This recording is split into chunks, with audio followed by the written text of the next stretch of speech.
If you're like me, and you got no life and there's nowhere to go, then tune in to the Animation Truman Show. You'll be glad you did. And here we are. Good morning, Adyan Goswami. Well, were you able to make a Tahoma video? If you did, I will definitely check it out, my friend, because I would like to see what the issue was you had with lag. There's a few reasons for that. One is that it could be, I don't know how adept you are at using Tahoma, but it could be that you're drawing and you have smoothing turned on or something. For example, that would create what someone might describe as a lag. I had mentioned yesterday, if you're doing playback in the rendered preview mode, that would cause poor performance. So anyway, yeah, it'll be interesting to see what's maybe really going on there. And the best thing would be just do some work in Tahoma that reveals the problem you're describing so I can just see what's going on. And I promise I will check it out, and if I can give you some insight, I'll do so. Okay, so this morning, this is going to be a interesting and fun session. Let's jump back here to Krita. I did some blocking in on paper this morning, and it's been really cool because you know how when you practice or do a lot of something, what happens is you get better, and okay, sounds good, Goswami. I'm gonna just call you Goswami because it's easier to say. So yeah, do whatever you're gonna do, and then post a video and I will check it out. So anyway, when you're practicing any craft or skill, what you find happens is you improve, and then you tend to hit a plateau, and then every once in a while something happens, something changes, and you take a little jump, and then of course you ultimately plateau again, blah blah blah blah blah. But for me, I've noticed in my actually both in my piano playing and in my drawing, I've taken a jump, and one of the jumps happened last night. It was very interesting noticing how by doing a better job of sort of feeling the three-dimensionality of my characters, I'm able to do a better job than before of, well, characterization. You see it here in this head turn I did of Tianara. So actually the order is from this to this to this. And one thing I've also found is when I plan stuff out on paper like this, I always do better work when I go to my digital tools and execute. So the big thing I learned as I was thinking about the story and where we go next is we're about to meet Tianara's mother. And in the current iteration of the story,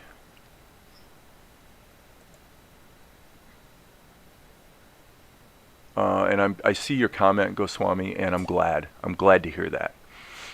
It sounds like if you're suffering on both sides, Krita and Tahoma, then probably you do have a computer that's on the weak side. But I want to tell you, my laptop, the laptop that I use, is about 8 years old. It's good that you're saving frequently. It's about 8 years old. I bought the laptop. Well, as I say, I bought it 8 years ago, and 8 years ago it was a $300 laptop. It was like the cheapest laptop you could get at Best Buy, and I use that kind of frequently. In fact, the little jingle that I played at the beginning of the live stream, that was done on my laptop. So I have a computer that's an extremely underpowered machine, and I'm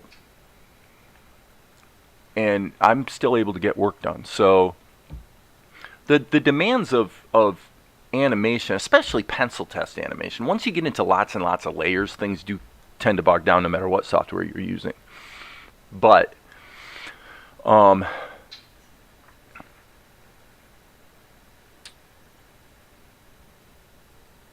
for the basics of animation, which is pencil testing and just getting your ideas down, you really don't need a very powerful machine, and you haven't needed a very powerful machine for many, many years. So that's why the whole thing's a little confusing to me. So to answer your question, backup, I am not sure. You want to refer to Darren T's channel for that, because Darren actually wrote a little utility that allows you to back up an OpenTunes, or I should say a Tahoma file, in such a way that all the assets are gathered up and you can use it for sharing with a friend. Like you could email somebody a zip file and they're going to be able to unpack that zip file and have everything they need that you had in your Tahoma file. So as far as I know about backup specifically, that's all I know. The more specific answer I can give you would be that in your preferences with Tahoma, you do have the ability under the saving tab to save automatically. So you could set it to save every 1 minute or whatever. I don't do it, and the reason I don't do it is that the save operations are not particularly quick, and you can be drawing and kind of humming along really quickly, and then it does an autosave, and it definitely interrupts the work. And in fact, if you keep clicking and drawing and things while the save is happening, Tahoma will report, it'll basically look like the program has locked up and maybe crashed. So for me, I don't want anything to do with that. So I don't use autosave. And it's been a while. I did lose some work within the last week. There was one time when I lost some work. But the other side of that is, whenever I have lost work, reproducing it and getting back to where I was before the crash usually is very, very quick and easy. So anyway, which editing software should I use for compositing and adding voice? If you want the simplest solution that's free for audio, then for sure, and I'm assuming you're on Windows, but what I use is Audacity Portable. So if you go to portableapps.com, I'm pretty sure, if I recall, you can download Audacity. But the program you want for audio, if you're just recording voices and you want to maybe over time also have the ability to learn how to manipulate those audio files in creative ways, then this would be a well-recommended program. So I'm loading it right now so you can see. So this is Audacity 3.0.4, and there it is. And whoops, that wasn't supposed to happen. And it does give you the ability to do multi-track recording. So you could have 15 tracks of audio, each of which have different things on it. And now it's up to you to learn the program. But again, that would be Audacity. Again, I use the portable version from portableapps.com. And it's a well-regarded program. Very stable. It's been around for a long time, and it just keeps getting better over time. It's a really, as far as open source software, it's really a model program. There's only a few of those. You know, the really good model programs would be probably Audacity. I think a lot of people would say GIMP, probably Inkscape. And these are programs that aren't necessarily the most functional. In other words, they can't necessarily do the most, but they tend to be on the stable side. And they've had many years to mature. So in my mind, Krita and Tahoma are a little bit more on the bleeding edge from a development standpoint, because they're really working hard to push the limits of what the software can do by adding features, hence all the new animation features in Krita 5. Okay, so if you want to go deeper and further than that, then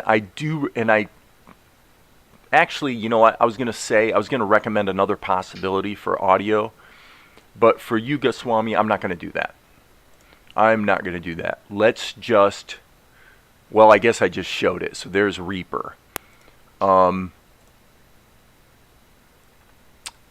I think I was on the wrong screen a moment ago, so let me reload this. So my apologies. Okay, so this is what I'm talking about. Audacity, okay? Audacity Portable. So sorry I was on the wrong screen. Been trying not to do that, but there it is. So the other program I was talking about was Reaper, but Reaper is really a professional tool for creating music, not just recording audio. And probably for you, I would strongly recommend that Audacity is a good place to start. And everything you learn using Audacity ports over to other programs anyway, just like I told you the other day about animation software. So you need to merge animation and voice and compositing, editing. Well, it's let me think about this for a second. I think for you, I would say just stick with Tahoma. Just stick with Tahoma, because Tahoma gives you the ability to drag and drop an audio file into a level, and then you can do lip sync and stuff like that. Now, so here's, okay, so let me tell you what the workflow would be. Actually, I'll just draw this out for you right now. Okay? Because you have to think in terms of steps. Okay? So here's the breakdown. Number one, let's say you need voices. So you go over to Audacity and you record your voices and you save that as a WAV file. Okay? I'm sorry, WAV file. Okay. Then you drag the WAV file. Oh, I keep putting an N instead of a V. Okay, you put the WAV file into Tahoma. I think you can just drag and drop it onto a level. And then you can do lip sync. Okay? Then what you would do is go back to Audacity and add sound effects, let's say. Maybe music, whatever. Okay, so now you've got a problem because there's really a step in between that's missing. And the step in between right here, we'll call this 2.5, is how do I make sure that the sound effects and stuff are all synchronized, and I'm going to put them in where I need them to be. And my answer for you would be, when you go back, before you go to Audacity, what I would do is in Tahoma, I would just take a piece of paper and I would just map it out. I would just make a note of which frame certain sounds need to occur, and then do the mathematics and calculate. If like I operate at 8 frames per second, so if something happens on frame 24, that's at exactly 3 seconds, right? So then I know that in Audacity I need to drag an explosion sound effect in right about at the 3-second point. It can be a little before or a little after, but basically that's where I want it to be. So what I would do is I would just make a tick list of all my cues. And back in the old day, this is how everybody had to do it. Before we had digital tools, this is what you had to do. It was perfectly normal, and tons of great shows and cartoons and movies were created this way, way before we had digital tools. So it's not a big deal. So you just make a list of everything you need, and then you take that list here. So you create a list of cues. And then you go back to Audacity, you reopen the Audacity project that you did your voiceover in, and then you add additional tracks of audio. So you've got these multiple tracks where different little events happen at different times. You know, this might be a voiceover that goes for a long time. And then you add an explosion here, yada, yada, yada, yada. And then you re-export the audio from Audacity. And then, arguably, what you could do is then drag that WAV file back into Tahoma again on a single column.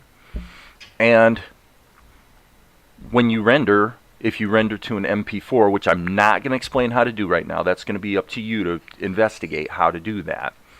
Then you just, you re-render. So that's that. You could, when you get to the point where you've gotten some good work behind you working that way, then you can then you will have paid the price, like I talked about the other day, and you'll be able to go and think about more advanced tools for audio and compositing. So at that point, you can think about Reaper, you can think about Krita, you can think about Blender. okay? Because Blender has a very respectable video editor, and of course you can add in multiple audio tracks, but you can't record them. You can't record audio into Blender, right? You actually can in Tahoma, as a matter of fact. So you could record your voice directly into Tahoma. I never do it, and I can't tell you right offhand how, because it's just not something I do, but I know you can. You know, it's just like doing stop motion. I never do stop motion, but you can do it. I mean, the capability's there. So, yes, that's my advice. Just one audio program. You have to pick it. I say go with Audacity. Okay? So now for me, I'm back here in Krita, and let's get busy. So what I realized about Carliana is this. This is the key. Carliana finds Tianara, that's her daughter, so that's why their names are kind of similar. She finds Tianara's act of charity when she gives money to the blind beggar. She finds it baffling. Okay?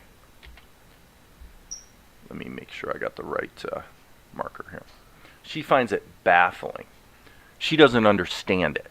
So for her, for Tianara's mother, the kindness to the blind man actually inspires her to feel this way. She feels dismissive contempt or confused irritation.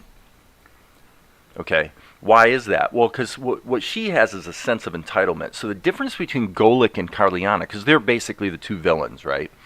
Golik and Carliana are distant cousins, okay? The difference between them is that Golik is opportunistic, and he knows that he's evil. Carliana is not like that. Carliana is entitled. To her, the use and abuse of power is just the natural order of things. That's just the way things are. It's no big deal to her. So for me, she is the more horrifying villain, actually, because she doesn't even realize she's a villain. She's just doing what she does. So anyway, I thought that was kind of an interesting nuance about her character, which does inform some of the storytelling for this reason. In the story, the stuff we're coming into right now, when Carliana shows up, she's angry. Okay? And what I've realized is, no, we're not going to do that. We're not going to make her angry. We're going to make it sweet. She's going to be like, Tianara, what are you doing? And it's almost matter of fact. So when she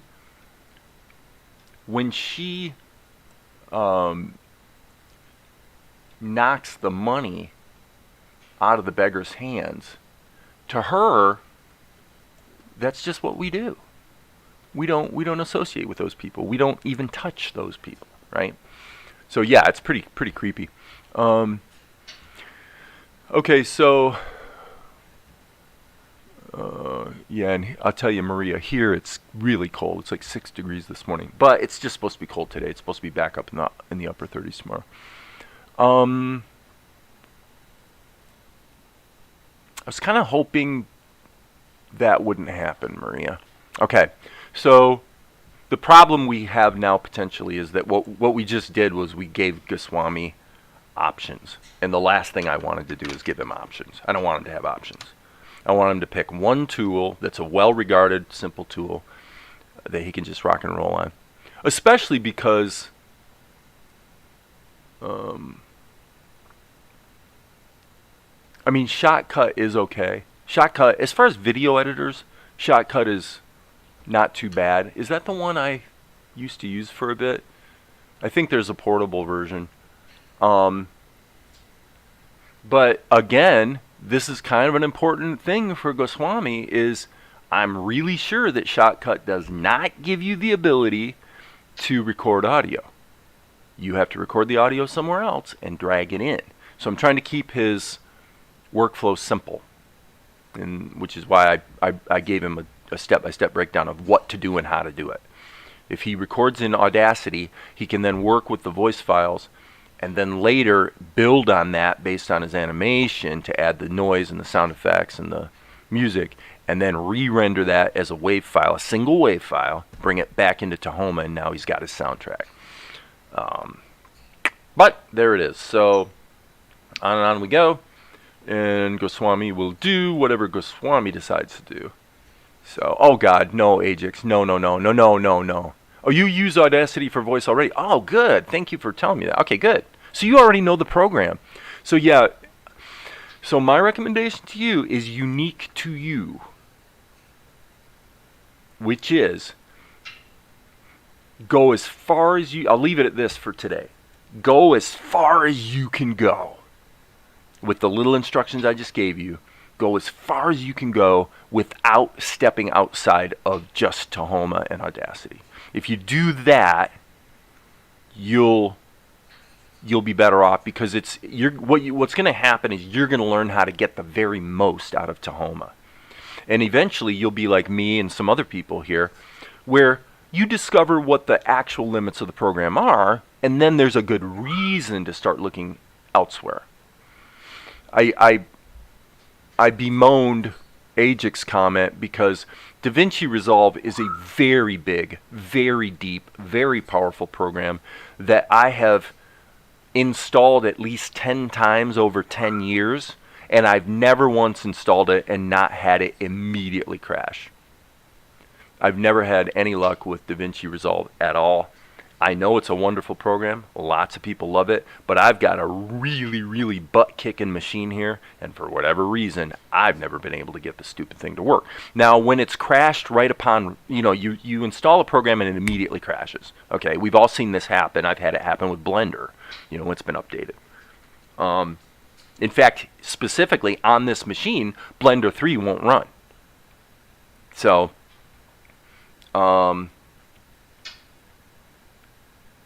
So anyway, yeah, DaVinci is a really, really big apple to take a bite out of, as far as I can tell. But anyway, what I was going to say is when I have installed it and it's crashed immediately, what I have not done is take a day or two to figure out what went wrong and try to fix it. That I've never done. So a reference image in Tahoma. Oh, come on, Goswami, you already know how to do that. Come on. You just drag and drop an image into it. Just drag and drop.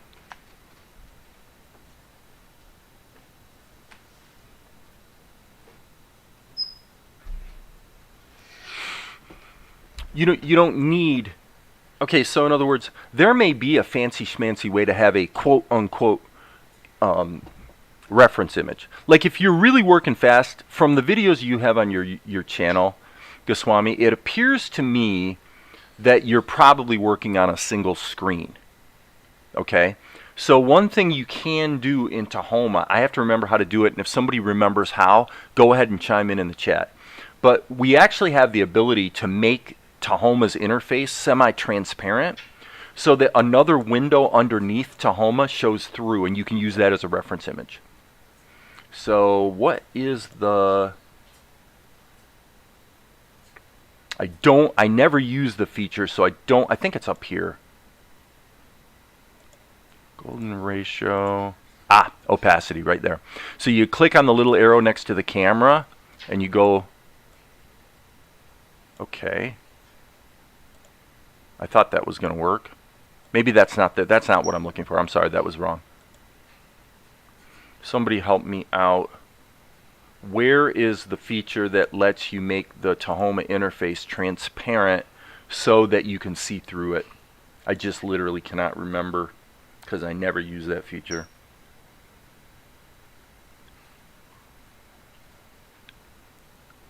Anybody know?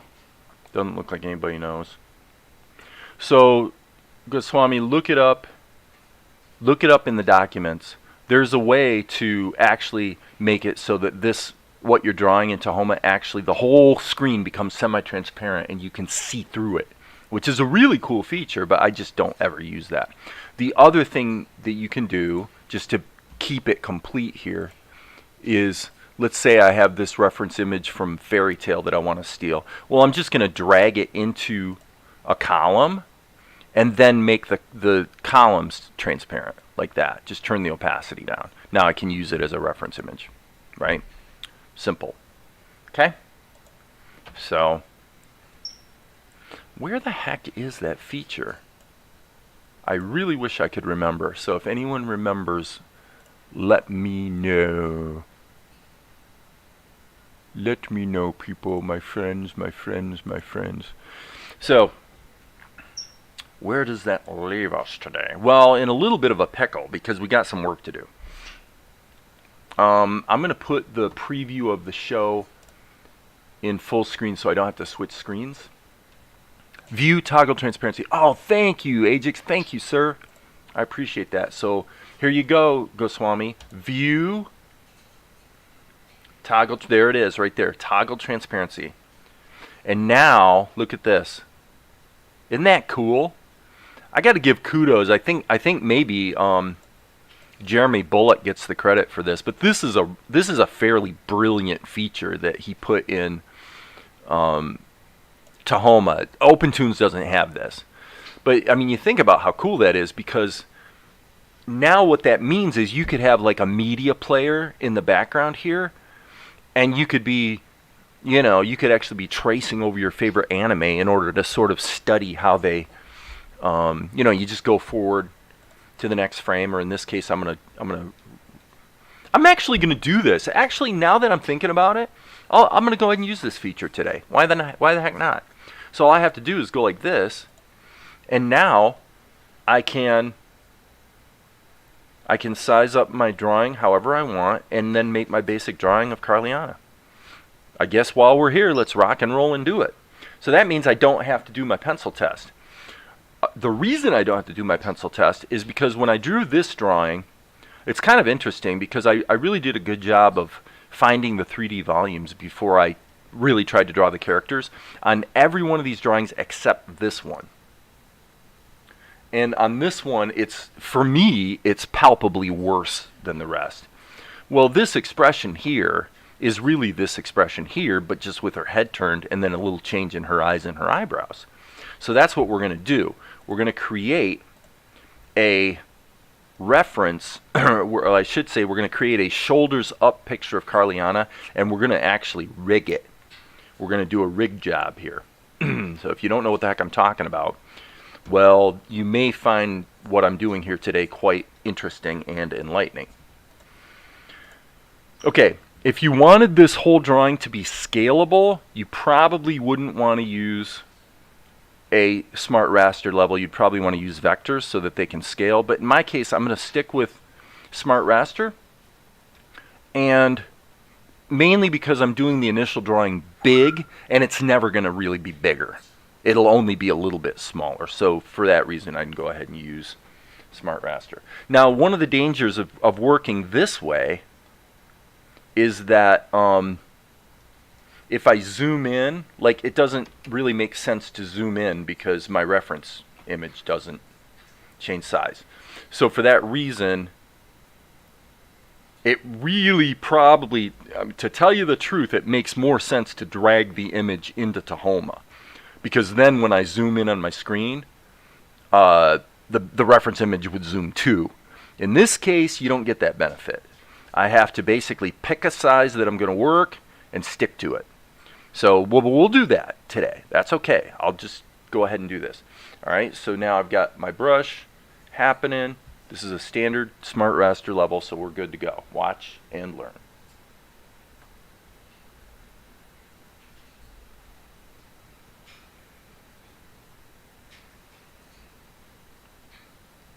Okay, I'm hitting Control-Shift-F so I can see that the fill check tool tells me that everything's looking good as far as fills go.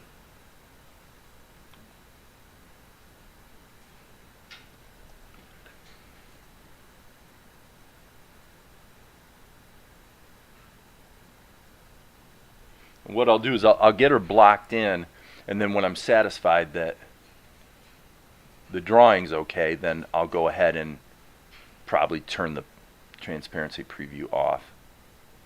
Okay, so the bindu on her forehead needs to be there, but frankly her mouth and her eyes don't. If I'm going to do this as a rig, her eyes should actually be on a separate level, but that's okay. I can always just cut and paste.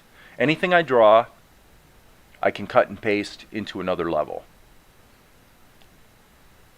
Or just erase, whatever. So let's just get her blocked in. Okay, I don't like that. So I'm going to hit undo. This is where if the reference image was in this column instead of on underneath, I would be zooming in right now so I can better see what I'm doing. So this is, again, I would have to say that as cool as this feature is, if you're a person that tends to, you know, zoom, pan, or rotate your screen while you're working, you're gonna run into the limitations of this feature really quickly. I don't like that. I want to keep it a little looser, little looser.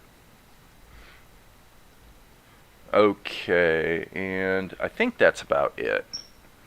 Okay, so the opposite approach, I'm going to turn off transparency. So the opposite approach would have been to do this. Just take the drawing. Well, really, I can just do it in Krita. Come over here in Krita. I can take, just hit Control A, Control C, and then just paste it in. And the only reason I'm not dragging and dropping it from the file system is because when I brought it into Krita, I had to rotate and crop it and stuff. So, okay, so now what I'm going to do is hit the A key so I can just scale it down and get it into position. So we want to scale like so. And now if we put this over here, we can actually scale this up to about there. And if you want, you can go to all so that you have the widget. And as you can see, it's not quite the right size. Where is...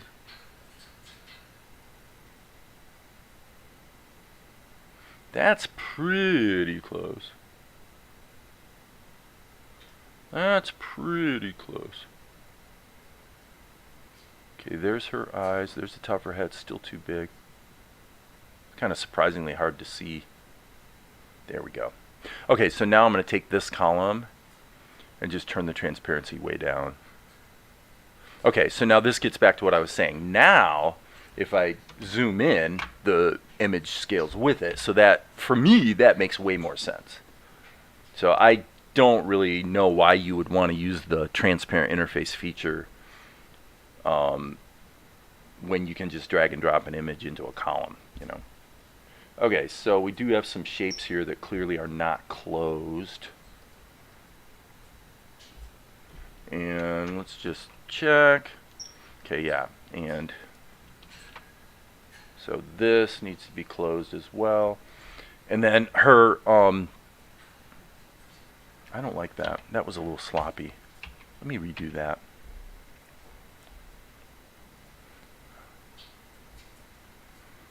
I think I'm going to leave it at that. I don't think we need a bunch of wrinkles there. Okay, that's showing... Oh, I see what the problem is. Okay, never mind. Boom. I forgot my actual drawings are HD, not broadcast HD. So, there we go. Okay. So, now, what we're going to do is... Got a couple ways we could do this. If we really want to make it elegant, we could hit the B key. Let me think about this for a second. I'm going to hit the B key. I'm going to go ahead and do it this way. Okay, so I'm going to hit the B key and draw a new frame. Just click somewhere. But I'm actually going to take this and drag it up to here. Alright, now what I'm going to do is I'm going to hit the S key here.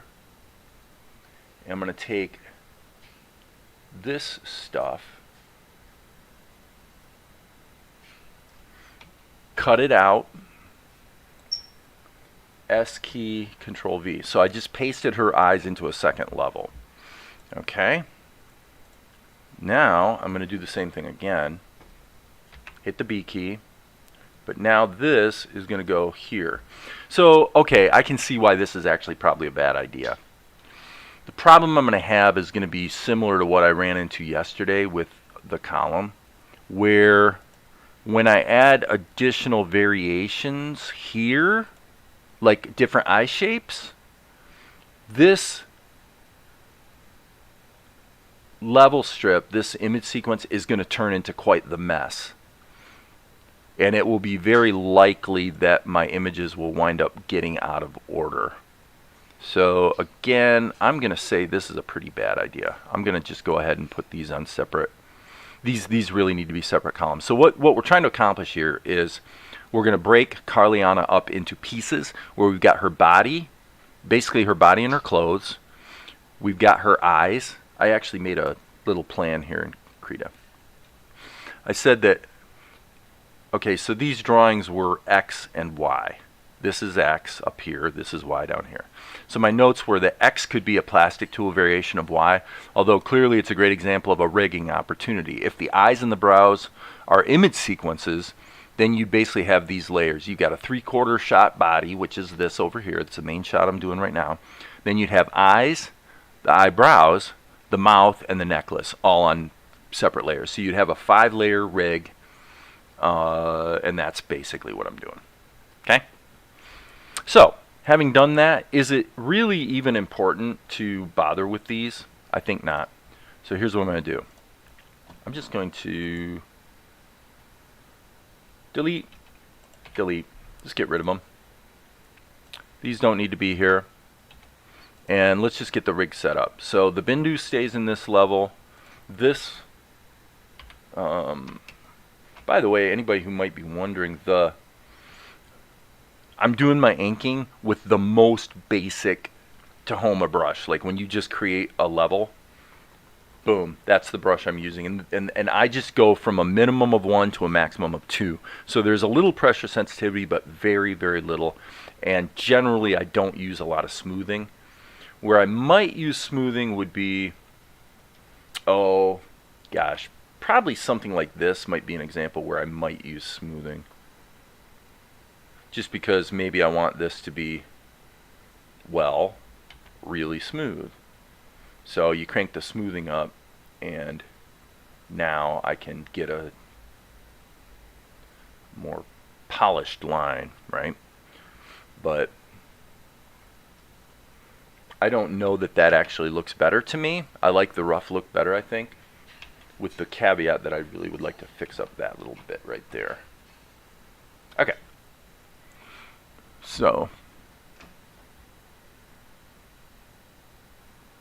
okay, cool. So there's that. And by keeping these in separate layers, of course, I am giving myself the ability, the flexibility, I should say, to go in and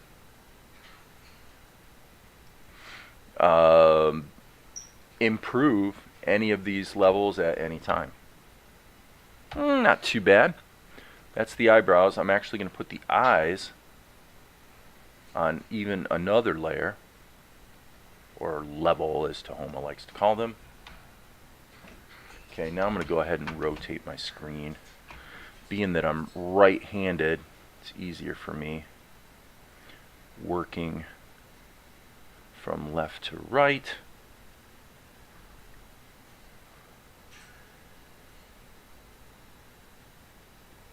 And I may wind up changing the color of these lines around her irises.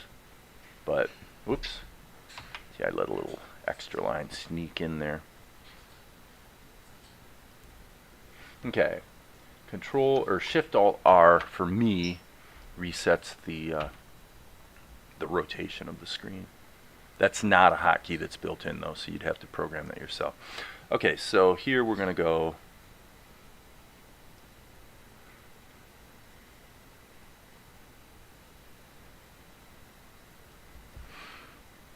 and let's go back to her face. N key. Okay, don't like the job. I kind of lost context a little bit here on the mouse, so let's erase that.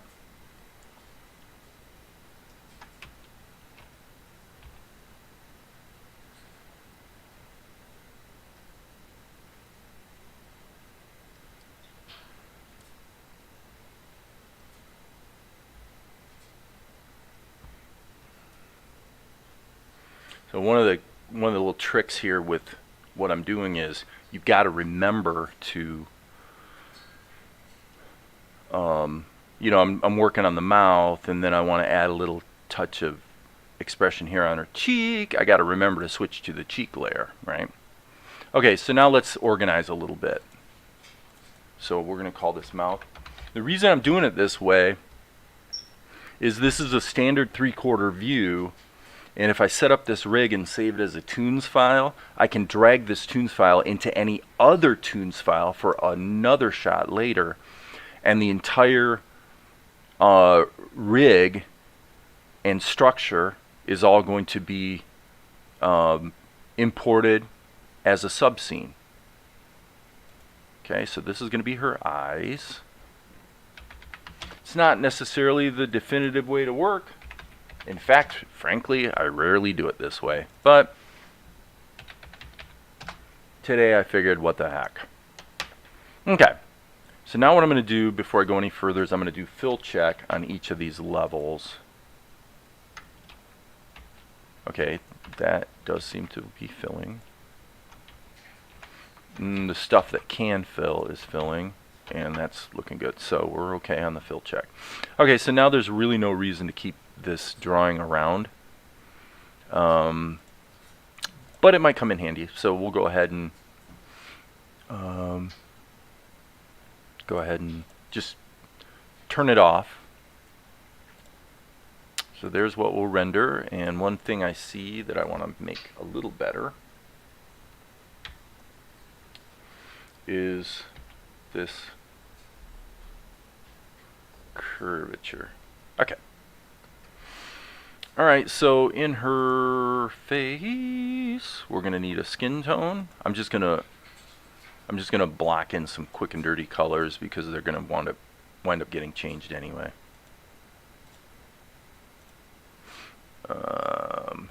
So referencing the other drawings, okay. So her garment was blue with a couple, like a red stripe, and her necklace has a bunch of baubles, not just one. Okay, so this may be a disaster in that when she was over here smacking around the blind guy. No, I guess I did have it correct. Okay, so that's that. She she definitely has some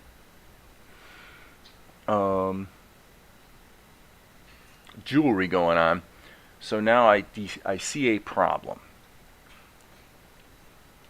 I see a problem, and the problem is right here. This is wrong. This is basically what Tianara is wearing, but it's really not what Carliana is wearing. Oops, wrong color there, Jack.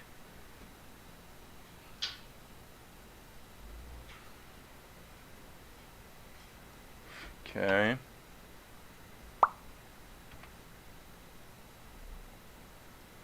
Yeah, staying on character is something I have to always remember to do. Okay, so here we've got a red color. There is a stripe.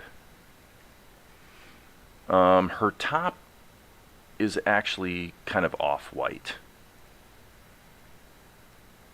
Okay, so that's that. That's that. Her skin color should be more like Tianara's, so we'll just color it in, but then make a change here. So it's pushing a little bit towards the olive range. Okay. And her bindu. Actually, let's use this color for the bindu, and then we'll add another one that's a more muted for the decoration on the garment. So that really is it, because that's the whole level. Now, one of the things you got to bear in mind if you're going to do the rigging thing, by the way, is that, you know, what are you going to do with shadows?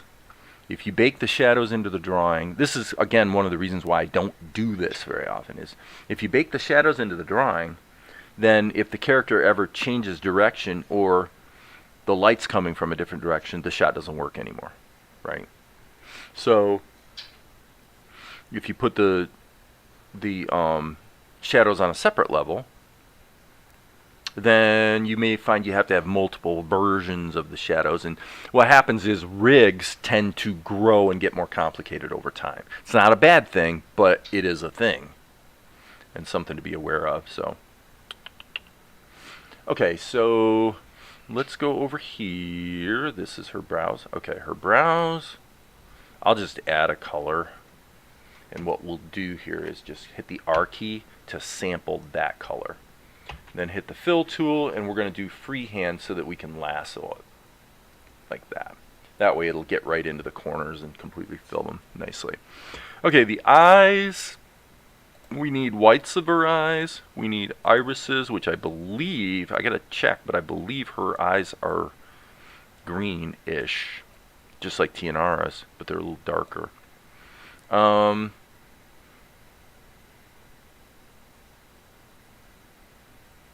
thinking about whether I need specular. I think we'll just go with that. So if I hit the V key and change this from lines and areas to just areas, then I can hand paint this, and it's not going to affect my lines.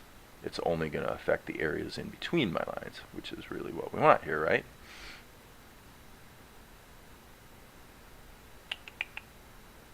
So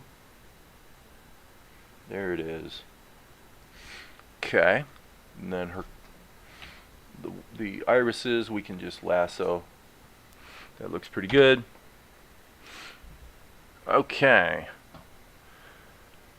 lips.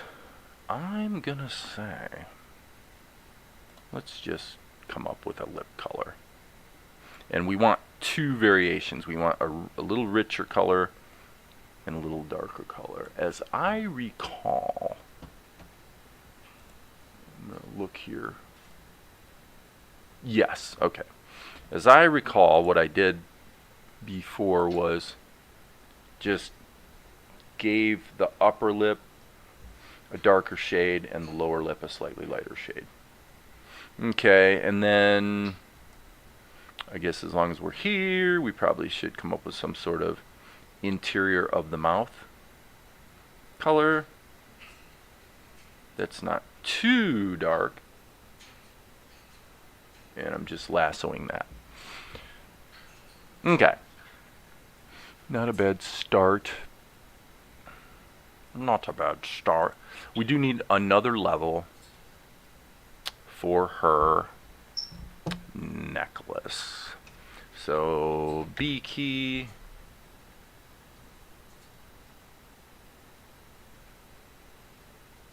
Okay, now what she has is kind of interesting. Basically, got to be kind of careful here how I draw this.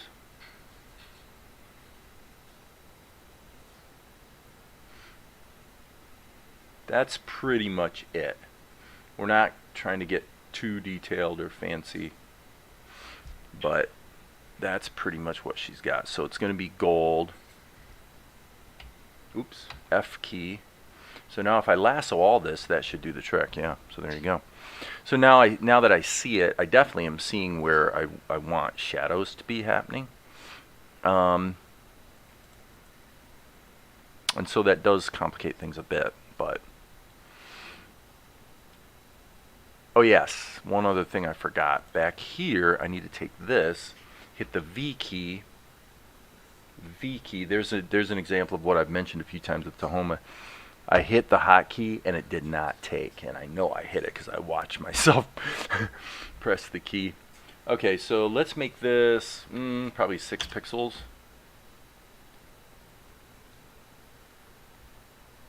Nah, it's got to be even bigger.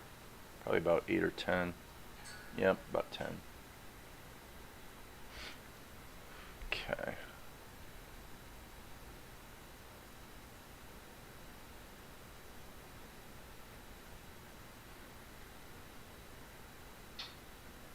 Okay, so now this is a very muted bit of decoration on her garment, and I think as I'm looking at the legacy drawings, it looks like that did the trick. Ah, there's one more thing actually, with her eyes is that here's what we need to do. We need to hit the R key and sample her flesh tone. Actually, what we need is a color similar to her lower lip. Okay, but probably a tiny bit lighter. Okay, and that's because in other shots, the girl was wearing eyeshadow. So this is a little too big of a brush there. Little big of a brush there, fella. Okay, that looks pretty good. Okay, so I would say we don't need to concern ourselves with shadows for the sake of figuring out how the rigging is going to work. So what I'm going to do is we actually have two interesting options here. Okay, option one would be we add plastic tool to the body and then we manually map all these levels through the plastic tool. That would be one option. Another option would be to turn all of these levels into a sub-scene and then actually apply the plastic tool to that. Okay? So how do you decide which? Well, I would say if you apply the plastic tool to, if you group all these together into a sub-scene and then apply the plastic tool to them, number one, every time you want to change anything on any of these levels, you have to drop into a sub-scene. So that's one degree of pain in the butt greater than having the flexibility of the plastic tool being in the same level. So I'm going to decide to just map the plastic tool to the body and then manually map the other levels through it so that it can all be on one top level. So therefore, I hit the X key. I'm going to create the mesh. Boom. Okay, we got some noise there. I want to get rid of right there. So I'm going to hit the erase key, or E key for erase. And doing it this way, we can always map the shadows. We can put shadows over top of everything and then pipe the shadows through the plastic tool too. So I would say let's create the mesh. That's pretty... I don't think we really need that level of density. By the way, something for you, Goswami, if you're still here, is that if you're doing anything with plastic tool, the default mesh is pretty dense. And so you may find if you make you're not going to have as much control over the rig, but it'll probably be fine. You can turn the density of the mesh down quite a lot, like about like that, maybe halfway, and it will work fine, and it'll give you it won't hamper performance as much.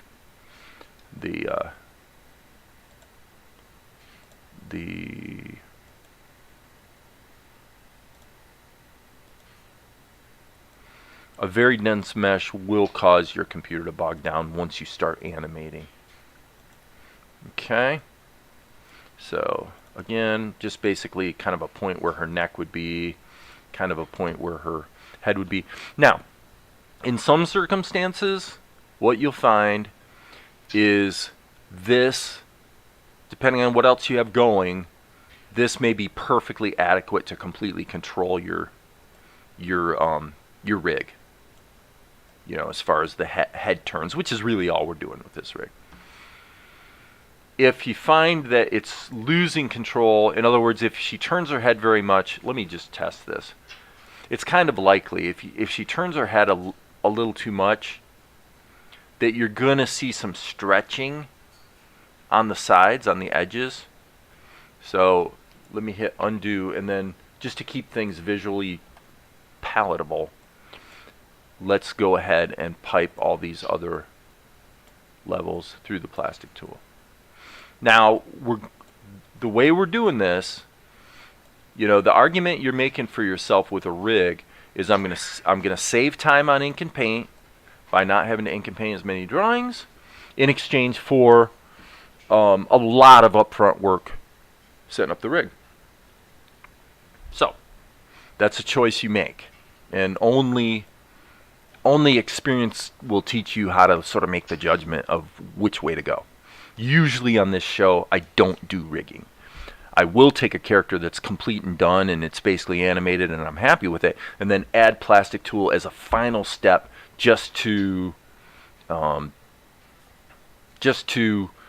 give it a little bit of secondary animation to sort of punch up the movement. But in this case, the reason I mentioned that preparatory work is that by piping everything through the plastic tool, we can now test it. We can test the plastic tool, right?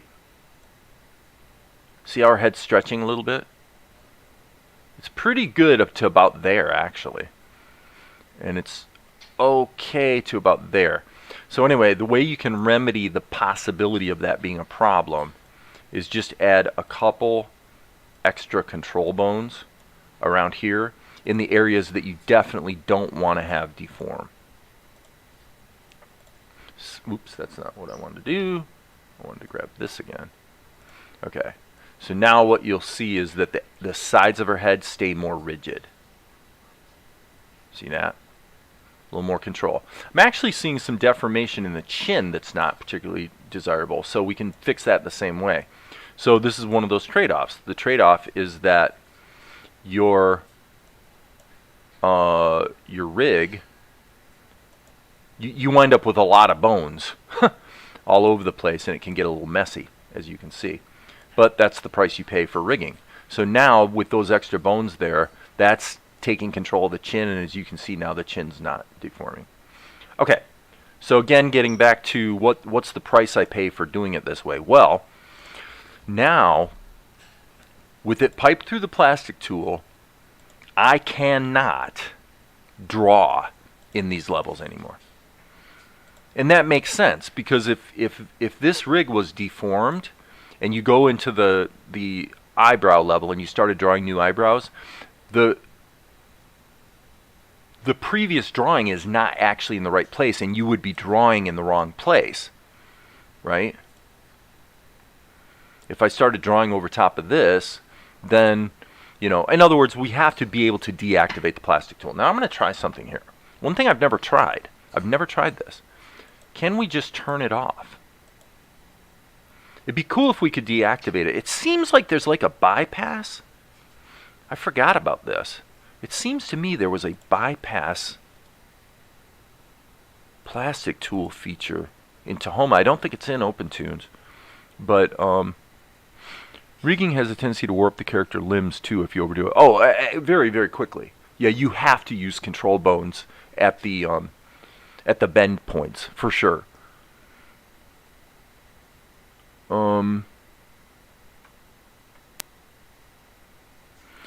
Ajax, that's not a bad question. Yes and no. The problem is if you put the head on a separate layer, then you've got a clear differentiating point. Actually, strike that. The best answer to your question is no. It really doesn't matter. If you're gonna turn the head, okay. So if we're gonna turn the body, if we're gonna make a change, and we want the head to follow along naturally, the only way to do it is to pipe the head through the plastic tool. So whether it's on the same layer or separate layers, as you can see here, since obviously we're actually deforming 5 layers, it really doesn't matter. Any way you slice it, it's the plastic tool that's doing the deformation, and therefore you're introducing the idea of a more complex way of doing it, and this is what that would be, and I don't recommend it because I've done it, and it usually is way more hassle than it's worth. But what you would do is you would put, like, arguably what you could do is you could put her face on a separate layer, let's say, and then what you would do is you would actually, in the schematic, you would not pipe the mouth through the plastic tool directly. What you would do, let me see here what the, yeah. So if you switch the output port display mode, you can see the ports. What you would actually do is you would pipe it through a different channel, and the channel here, which we can, let me see, we can drag through them. So this is going to go up to, I guess it goes up to an infinite number, but these little numbers right here correspond to the numbers of the bones. Okay? I know that probably sounds a little complex. I'm trying to get this back to 0 or B. Okay, so B is piping through the entire bone system. 1 would pipe to bone number 1. So right here, for example, this is number 11. So if you scaled this up to 11 and piped one of these levels through that, it would actually be, it wouldn't be deformed at all. It would not get deformed. It would just get moved by this node moving around, rotating. The problem with working that way is if you try it, what you'll discover is that what will happen is when you bend, when you deform like this, the level that is parented to the single node will not rotate. It'll move. It'll just move, but its rotation will stay the same. So everything you were trying to do doesn't actually work. Right? So, hope that makes sense. So yeah, you can get really complex with rigging using the plastic tool in the sense that, for example, and you can probably crash Tahoma doing this, I expect. But theoretically, you could have a rig set up the way I have it here, and then you could have another complete sub-rig with its own skeleton that's parented to a single node or a single point of the other skeleton. So you can set up really complex rigs. It's just that, well, let's put it this way. There's a reason nobody does it. I've literally never seen anywhere, like in a YouTube video or anything, never seen anyone actually do it. Now, I've got a video out there on rigging with OpenTunes. I think it's called Rigging with OpenTunes, but it's a video on my channel that has like 20,000 views. So when you go to my channel, it's going to be in the popular videos list. But that video kind of shows you similar types of things where you're dealing creatively with a mix of animation and the plastic tool. So just something to be aware of if anybody's like into that. Okay, but basically the long and the short of it is this is working fine. Okay, so what I was saying about the plastic tool is I want to give her an eye blink, let's say. Okay, so she needs an eye blink. Right here, you know, let's say she's turning her head. Tianara, she's saying, let's just say hypothetically we're working with this. Let's say she's saying, "What are you doing? What are you doing?" Okay. Well, when she says, "What are you doing?" as her head turns, actually what I would probably do is give it a little bit of a delay. And so she would blink and then turn her head, which is what real people actually normally do. They usually blink before they make a motion. Okay, so the problem is I can't just hit the B key and start drawing. If I try, the current tool can't be used on a mesh deformed level. So that gives me two options. I can either, I've confirmed that my rig works, so if I want to, I can take all these columns and decouple them from the plastic tool. I could do that. The other thing I can do, which I could probably get away with in this case, is just go into this particular drawing, make a duplicate, and put the eye blink here. And then I can drag and drop that image into the column wherever I want to put it. Okay? So if I'm going to do an eye blink, for Carliana, the way you would do it is we'd hit the B key, and then you'd want to increase the density of this lash right here. Very simple. You're going to increase the density of the lash, and then you're going to grab this, hit the V key for the Smart Raster Paint tool, but then change it to lines and areas so that we can actually paint over all the lines. Just paint over everything. So this is how this becomes, like Amar yesterday mentioned Moho, or otherwise known as Anime Studio. With what Anime Studio calls switch layers is essentially what I'm doing here. This is really what I'm doing. Is I'm creating a switch layer situation. So what do I mean by that? Well, if I go here, so now we've got this rig that's controlled by the plastic tool, but we can also change the individual drawings in any column. Okay? So now, there it is. Now we've got the Tianara. So now it's clear that we're going to need multiple mouth shapes and multiple eyebrow shapes. Now the eyebrows are more complicated. This is where this gets really interesting, and it's where the whole idea of rigging starts to fall apart if you're not careful. What am I talking about? Well, let me think about this for half a second. Okay, this is what I would say.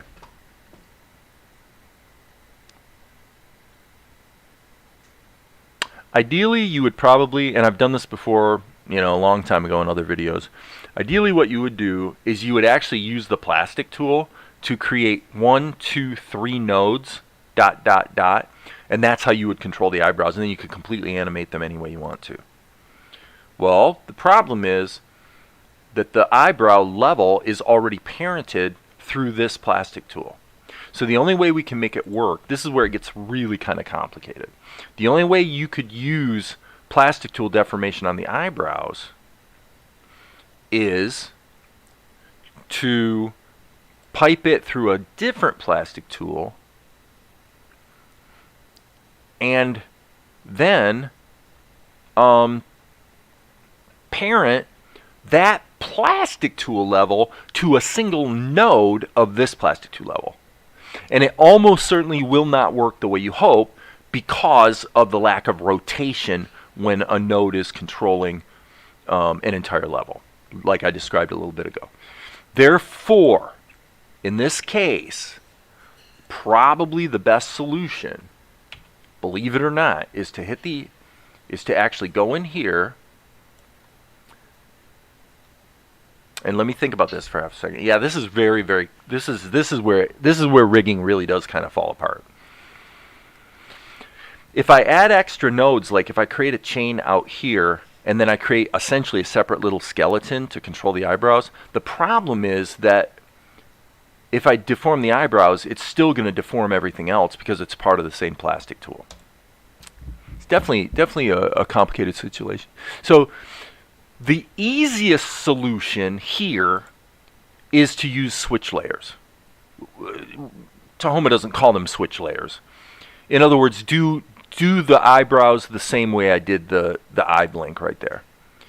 And meaning that if I want her eyebrows to move, I have to create another drawing. That's the rule. Okay? So if you have a basic plastic tool rig and then you essentially use what amounts to switch layers for everything else, you can actually have a fairly complex rig that works really well. The minute you want to get more flexible with bones on specific levels, things get kind of messy. Okay, so let me do a quick check. And even though I'm blabbing a lot and not necessarily getting a ton done here, this is proving to be a pretty effective session. Because just working out verbally the problems and potential solutions is really quite useful. Because this is something, part of me would like to be able to do it a little more. In Anime Studio Pro, which I've got like version 8, I think. I never use it anymore, but in a situation like this, Anime Studio Pro would give you the ability to have a single bone rig like this, but the bones could be told to control very specific parts of the drawing and ignore the rest. And you really don't have that ability here. Okay, so yeah, switch layer of the eyebrows is probably the best way to go because the truth is the eyebrows aren't going to move that much. Reaper, yes. Yep, right here. Reaper! And I use, believe it or not, I use version 3.78, which is dated August of 2011. So this is literally a 10-year-old version of Reaper that I use. And I've scored 8 movies with it, so it's pretty time-tested. The newer versions of Reaper, which you can download and use for free,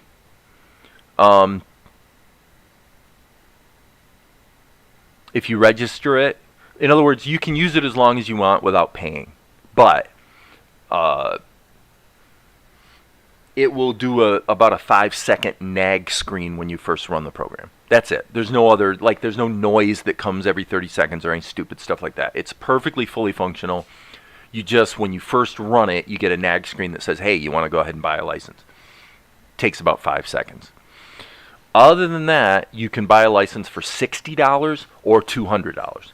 What's the difference? Nothing at all. $200 is the pro license, $60 is the regular license, and the concept is very egalitarian in that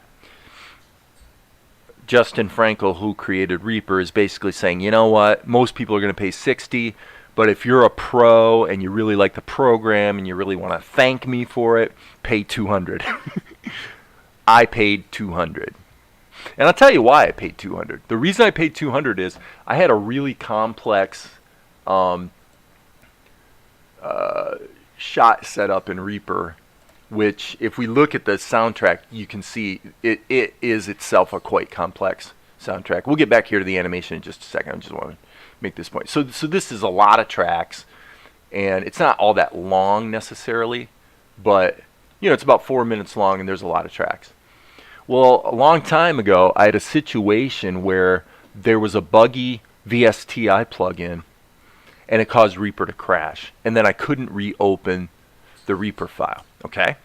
Well, what I did was, it turns out that, believe it or not, the Reaper file format is not binary, it's text, which I think is just brilliant. All programs should have a text-based file format, if at all possible. So I loaded the Reaper file into a text editor. I found the reference to the VSTI that was causing the problem and deleted it out of the text file. And the whole project reloaded into Reaper flawlessly with that instrument gone. I was so impressed that I said, you know what, I'm gonna buy the pro license just to tell Justin Frankel that he is one of the most boss programmers. And a neat guy too, by the way. But one of the good guys out there, you know, in the world of software. Justin Frankel's one of the good guys, as far as I'm concerned. And so yeah, he created Reaper probably 15 years ago, and it's just him. He just does it himself. I don't even think he has a team. he just chugs away and just improves it. You know, every month there's a new release, and it improves a little bit, and it's been rock solid stable for all these years, and it does have the ability to bring in video files for reference, which is how I did the musical score and sound effects and stuff. Blah, blah, blah. Basically, there's nothing you can't do with Reaper. So, all right. So now we have to make a decision. I'm going to try this the hard way, just for fun, okay? So bear with me, guys. We're going to try to do this the hard way. So first of all, I'm going to save my work, which I have not done. Okay. And I'm just going to call this, gosh, it seems to me, I'm going to call this Carliana rig.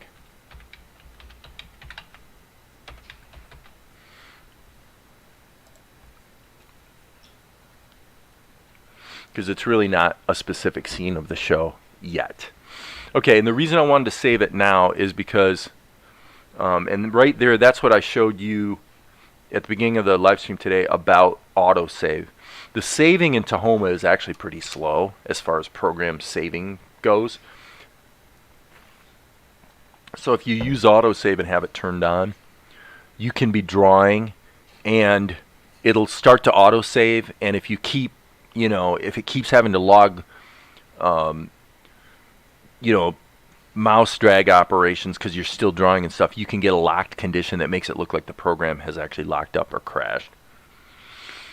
And I have had it actually crash under those circumstances. So I don't use autosave. I just try to save frequently. Anyway, the reason I save now is that the brows, these eyebrows are piped through this plastic tool. But I'm about to hit the X key and create a mesh for just the eyebrows. So now I thought it's possible that'll crash the program. Why? Now look at this. See, her head moves around. So now the eyebrows aren't staying with the head. What do? Okay. Now we have the ability to set up a plastic tool rig to control her eyebrows and do whatever the heck we would want to do with her eyebrows. That's cool. But how do we get them to be in the right place relative to the other rig? Here's how you do it.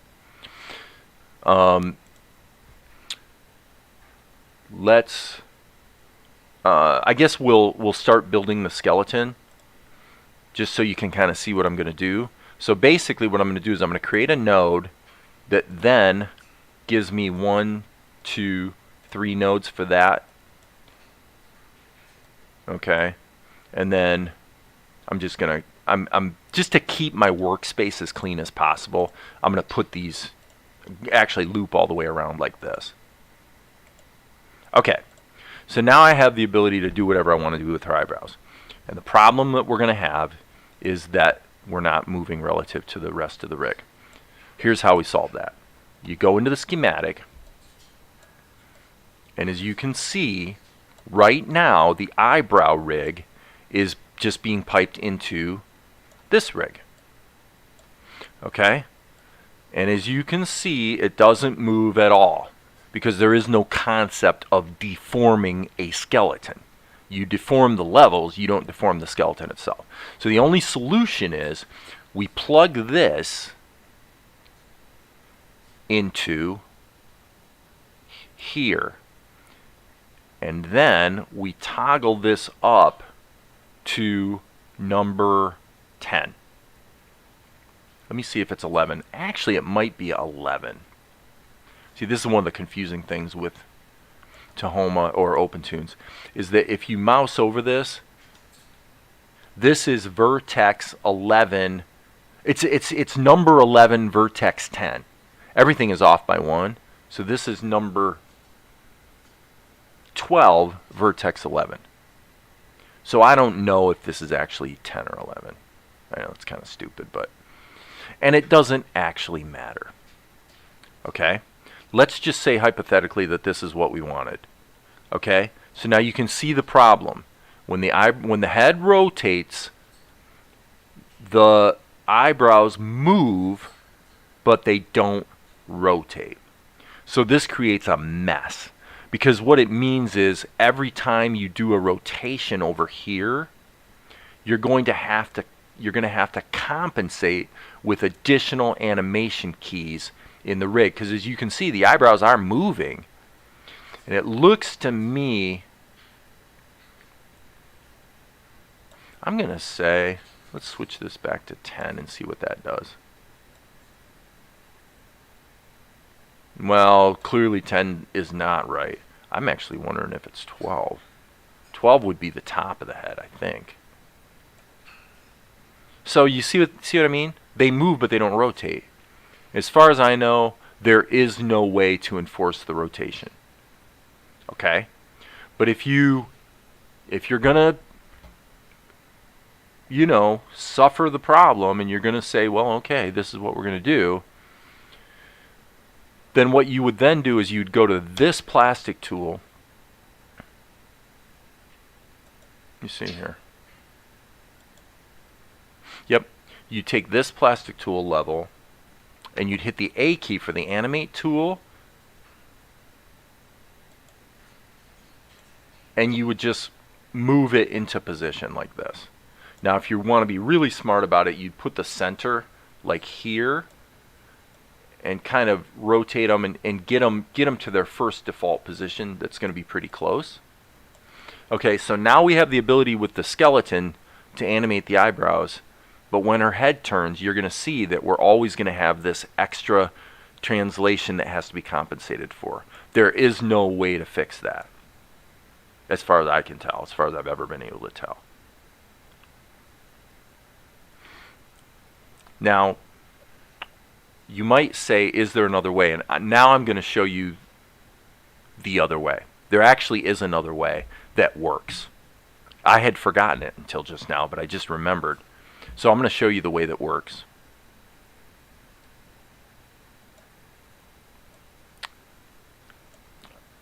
Let's delete that level. And I am going to go ahead and save my work, and let me think about this for just a second.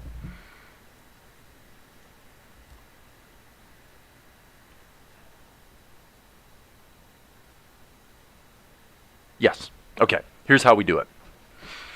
What we do,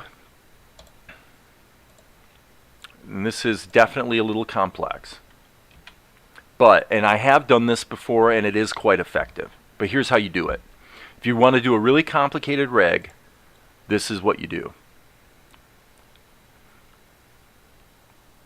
Take your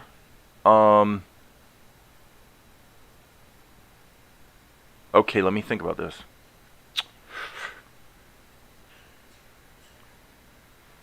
You know what we need to do? I'll show you what we need to do.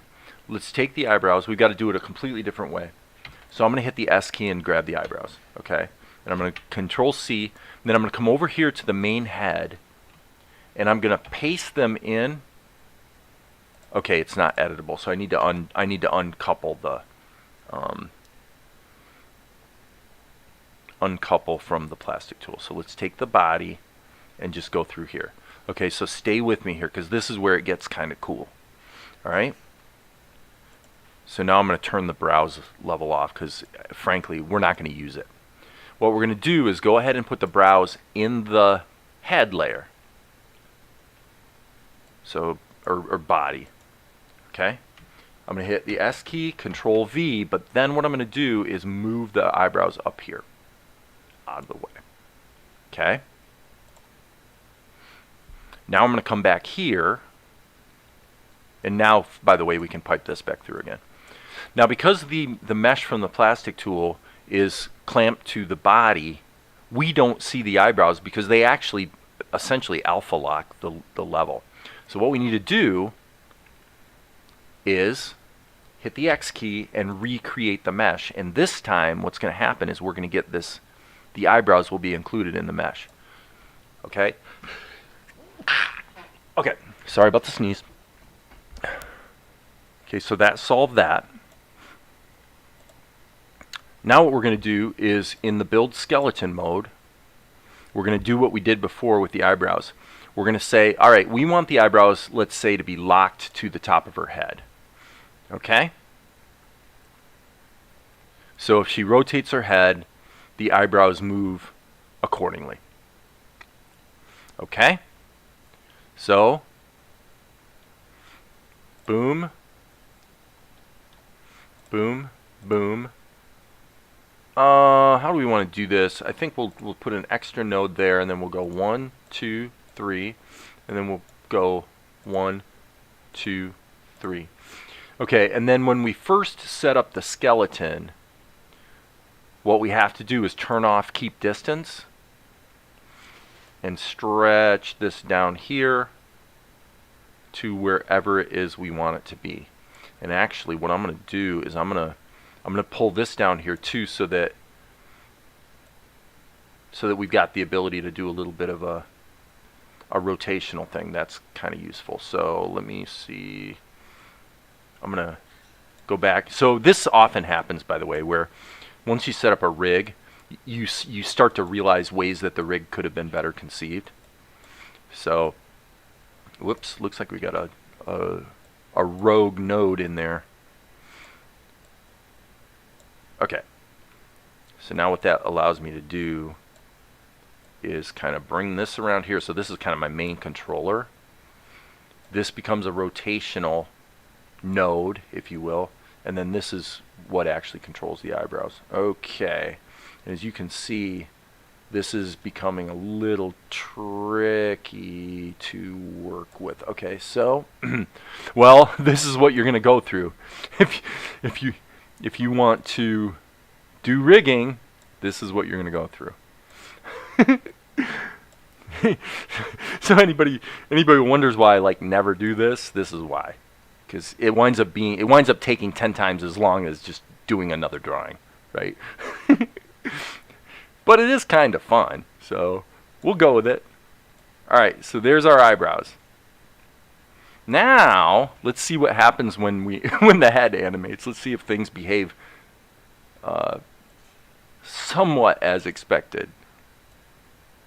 Yep. Look at that. Okay, so now what we have the ability to do is, and by the way, let me look at this. Oh, okay, so this pose, actually, let's turn back on keep distance. And she's supposed to go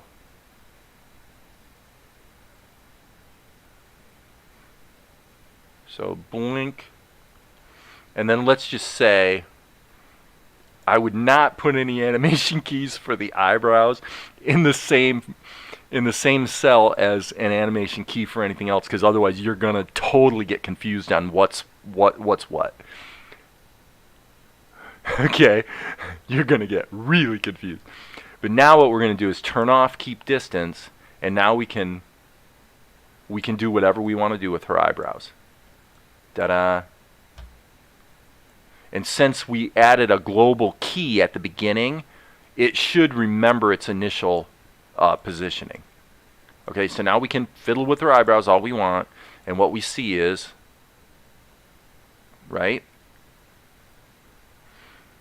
So actually in the early days when I was first starting to work on Salt and Light, I did a number of shots this way, where I broke a character up and well, what I did was I got them drawn first, and then I cut pieces out, like for her eyes, what I would do is I would cut out the eyes and then fill that in with skin tone and just drag the eyes out here somewhere.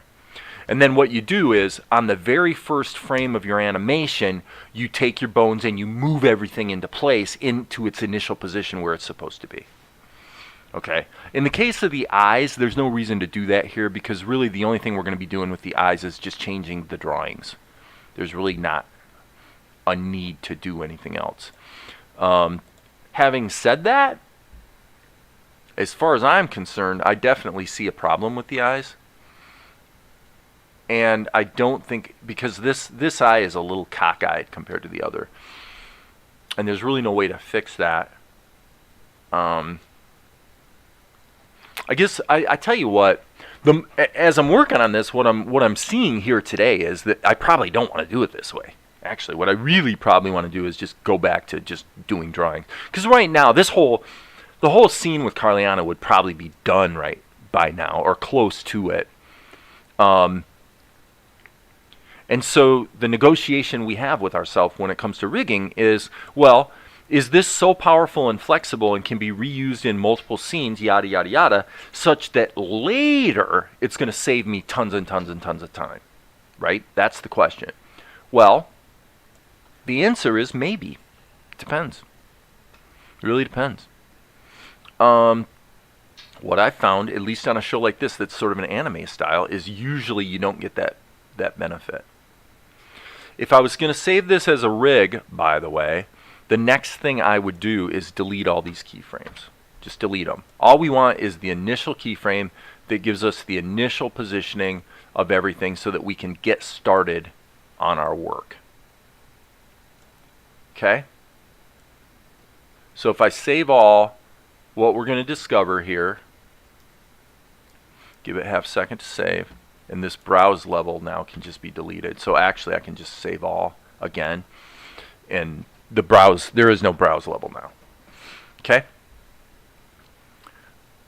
So you could think of it as we rigged the eyebrows, but the eyes, mouth, and whatever this is. What is this? Oh, the necklace, right. Are all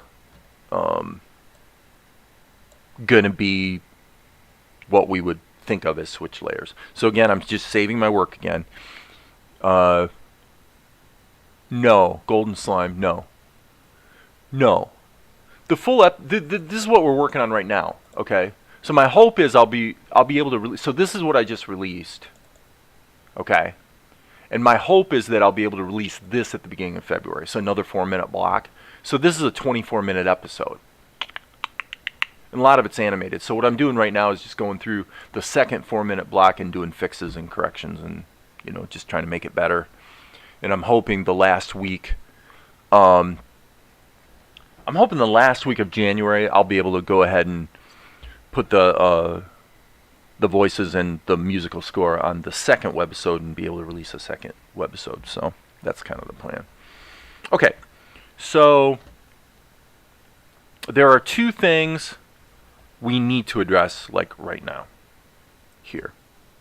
It doesn't make any sense to save this to be reused in other scenes if this is not correct yet. And the fact is it's not.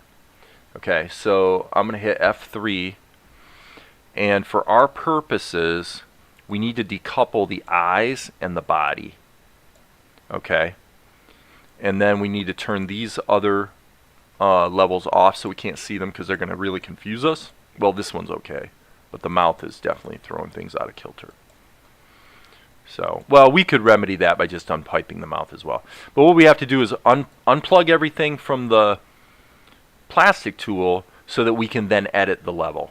So the basic problem with the eyes is that the right eye is in the wrong position. It's just not quite right.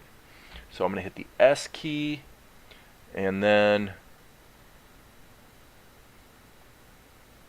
hit the M key. Ooh, boy. Okay, that was not right. Wow. I might be getting fooled here with a bit of an optical illusion. That feels about right. That feels about right to me. Now, let me see about the eye blink. Yeah, you can see that eye moves a little bit, so we need to move that one as well. Let's turn on the onion skin so we can see what we're doing. And then this needs to be rotated just a bit and smacked into place. Okay, so now we have a functional rig. So we can go ahead and pipe the mouth, eyes, and body back through, and we're good to go. Okay? And it's worth noting, by the way, actually two things. One thing that's worth noting that speaks to the issue of reuse is that if you add images to the eyes, for example, which will happen. So there's going to be a pose where her eyes sort of squint and she looks like she's a little annoyed or angry or whatever, that type of thing. So we're going to have these other poses of the eyes. Well, if we keep adding, if we go into the rig and add drawings and save it, then later when we reload this rig into another scene, those changes will show up. Okay, so I'm going to demonstrate that because I'm actually concerned that there's going to be a limitation that we're going to bump into that's going to kind of wreck this procedural workflow. And so if that's going to happen, let's find out as soon as possible. Okay? What am I talking about? Well, this is what I'm talking about.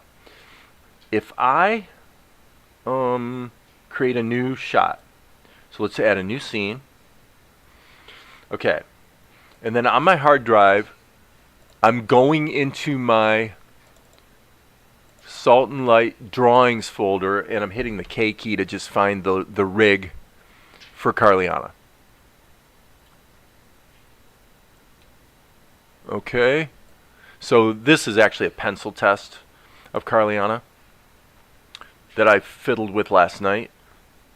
So you can drag a TLV file in and it will load, but you don't get to keep the timing. So the timing of this shot is lost when you drag a TLV file into a column. When you drag a TNZ file, which is actually the OpenTunes project, that should retain the timing. So now I'm looking for my tune. I'm scanning through my files here and getting to the end here. I need to sort these by type. Where are my TNZ files? Oh, I'm sorry, my bad. I do not want to be in my drawings folder. That's my mistake. I need to be in my scenes folder. You silly goose. Here it is. So now when I drag Carliana rig into another scene or shot, here's what happens. Do we want to import or load? Theoretically, if we load it, any changes that we make to the version that we just saved should propagate through other scenes. So I'm going to load this, keep the subsheet original camera settings The camera settings are the same, but it shouldn't matter. Okay, so we don't need this level in there, so we'll just get rid of that. And so now what we have is we have a subscene, but if we go into the subscene, there's everything that we were working with a bit ago. Okay? Now here's the important thing to understand. Number one, if I animate this, okay? So we go here, we animate it. All right? Now if I save all, the changes I made to this subscene do not propagate back to the TNZ file that I just loaded in here. They do not. And nor would you want them to, because every scene you use the rig in is going to be a little different. Okay? How? And by the way, I will speculate, however, on the contrary, what won't save is the animation information. What will save is if I add additional drawings here, like in the eyes. So I'm going to do that just to demonstrate. So I'm going to, I always want to add new drawings to the end. So I'm going to actually make a duplicate of the closed eyes, or the blinking eyes. Go here and just erase everything. Because what I really want is this. I want these eyes. Control C. And now I'm going to hit S key, Control V. And now I'm just gonna do a little edit here.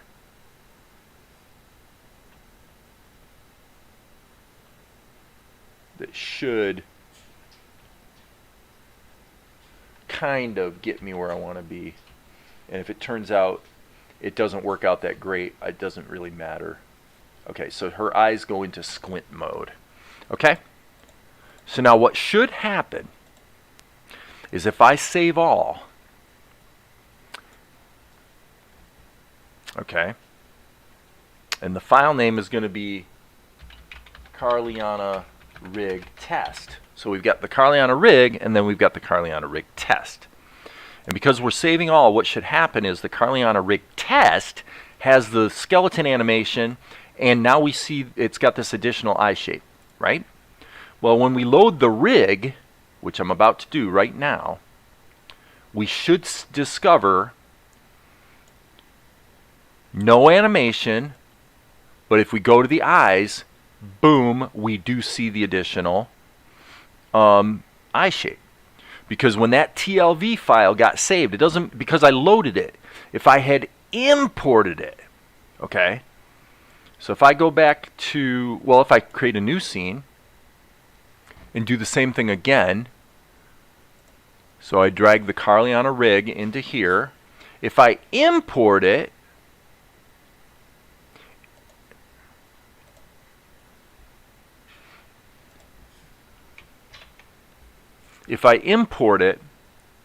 what should happen, because I imported it, is that Tahoma should make an individual copy of what I just brought into this scene, which is this subscene.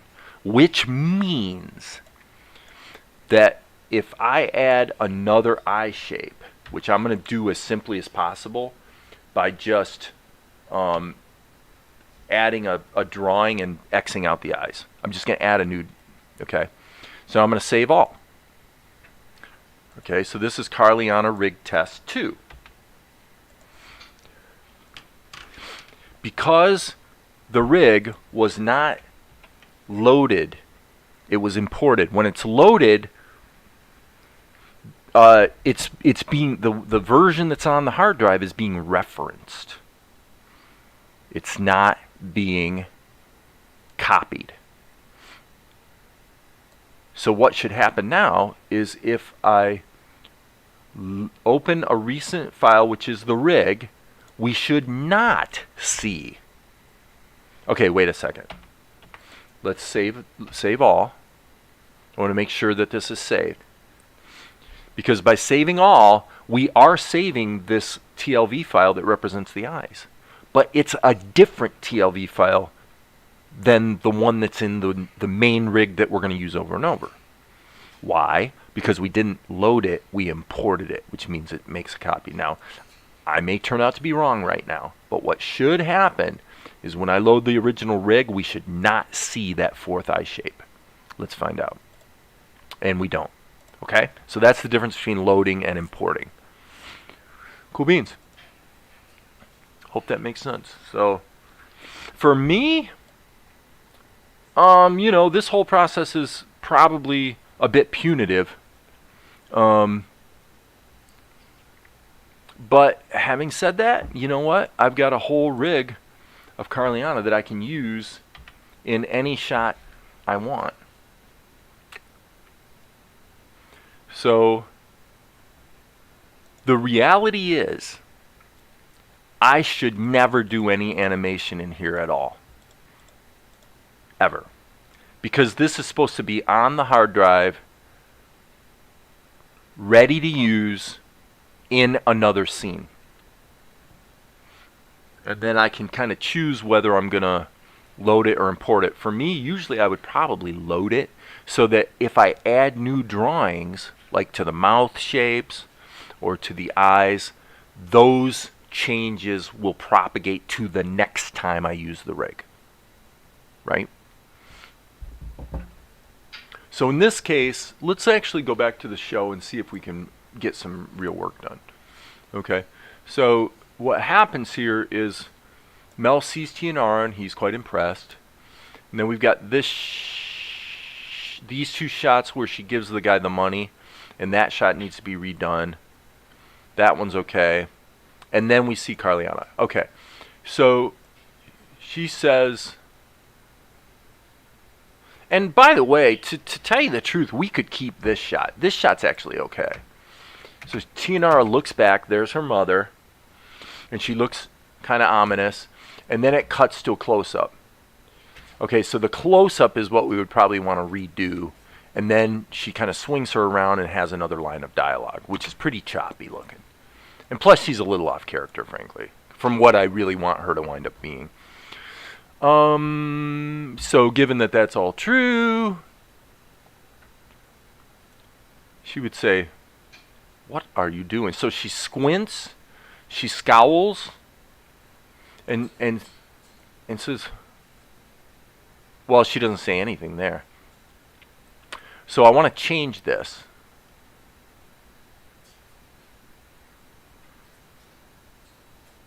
I do want to change this.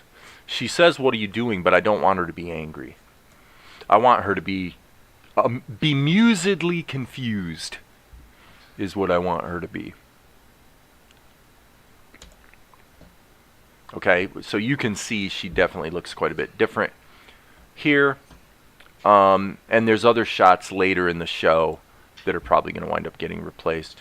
As I'm looking at it, though, there is one thing I'm not happy with. I actually think I want to change this. I feel like this went a little too far.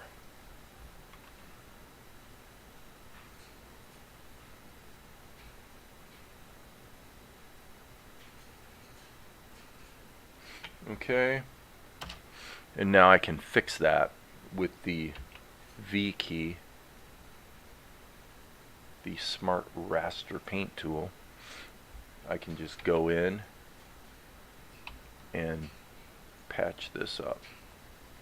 So I guess I would say this is probably a pretty educational session, and I should probably change the name to Tahoma rigging, because most of what you really need to know about rigging I've covered here today in 2 hours.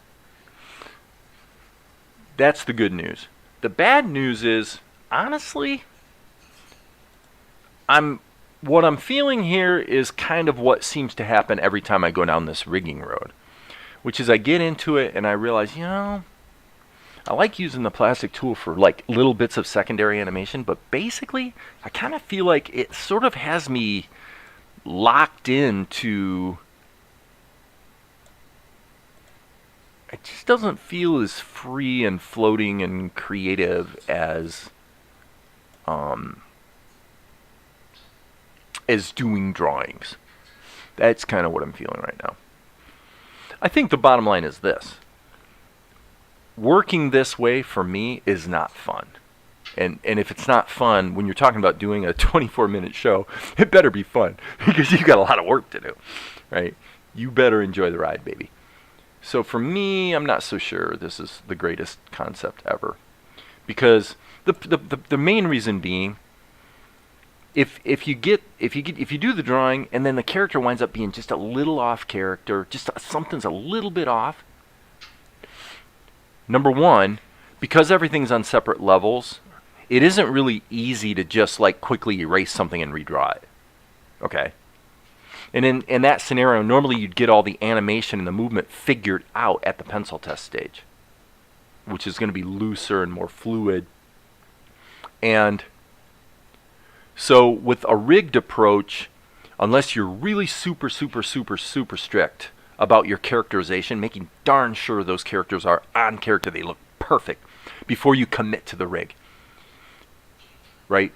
If you don't do that, and to be fair, Ajax, if I was not teaching this right now, the whole rig would probably take, it's still probably, I'd probably still be almost an hour into it, actually. I wouldn't be 2 hours into it, but I'd probably still be an hour into it. And that's not a big price to pay. That's a small price to pay to spend an hour creating a rig, if it really saves you time later. Well, let's find out. So go File, New Scene, and I've got my rig right here because I just referenced it. So Carliana rig, we just drag it in, and we're going to load it so that any changes propagate, and that's that. And now Carliana is in her own level, and we can go in here to the sub scene and just get busy. Okay, so now we're jumping to the close-up here. So what happens is, and by the way, I'm wondering about something here. Let me check something. Looks like the necklace is a little out of whack. So, in other words, seems like it kind of wants to be more like that. So for now, we'll go ahead and fix that. But,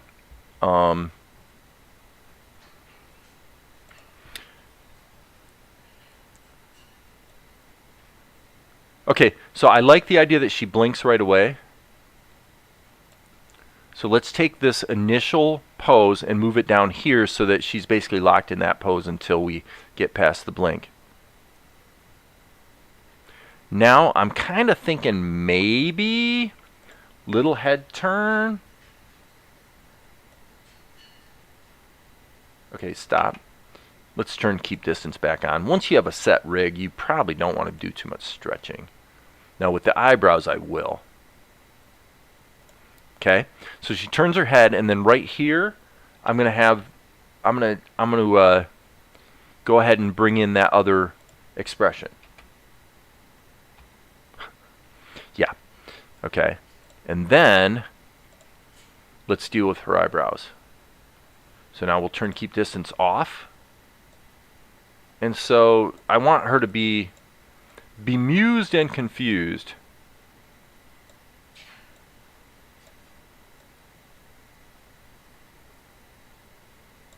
Which normally that means something like this.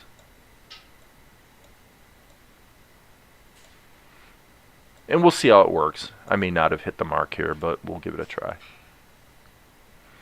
What are you doing? Yep, that's actually about right. So this would actually be shot number, gosh, it's a little confusing. It's 009H. This is horrible. I'm going to have to call this, this is getting confusing. I'm going to have to call this scene, believe it or not, 099-H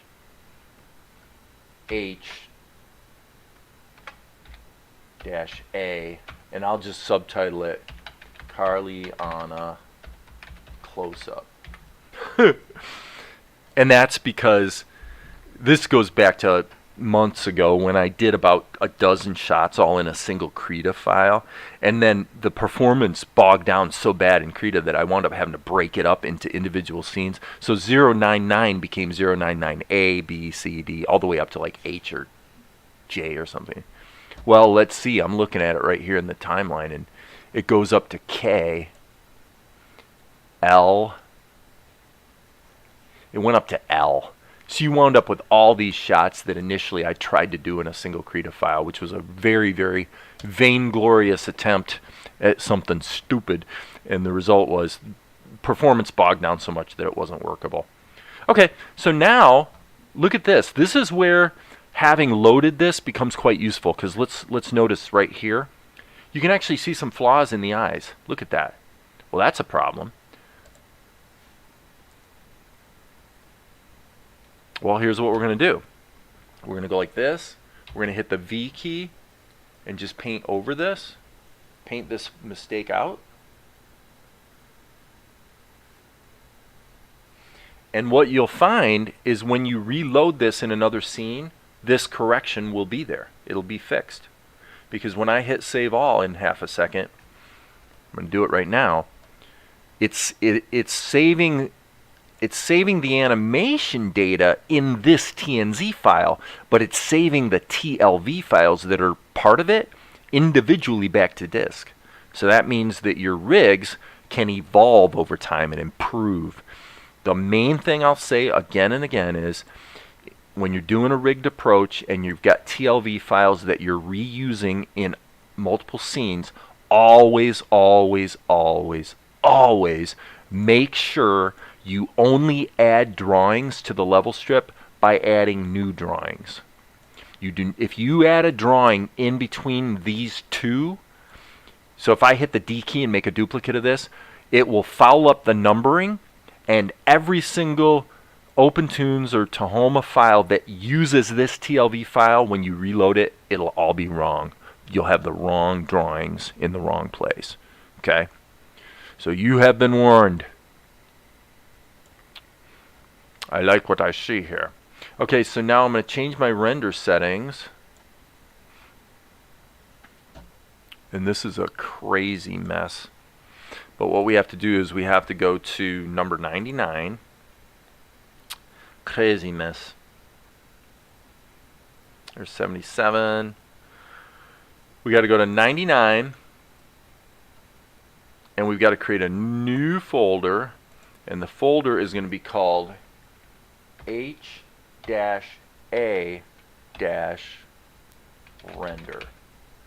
So it's not H render, it's H-A render.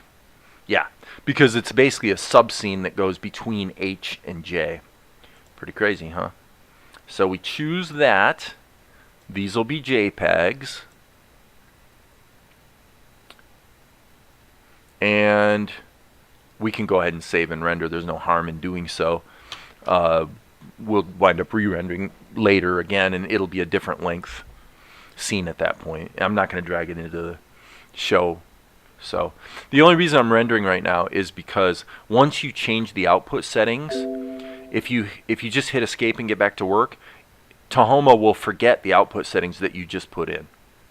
Whereas if you and so then if you save your file, you hit save all, the render settings don't get saved and remembered.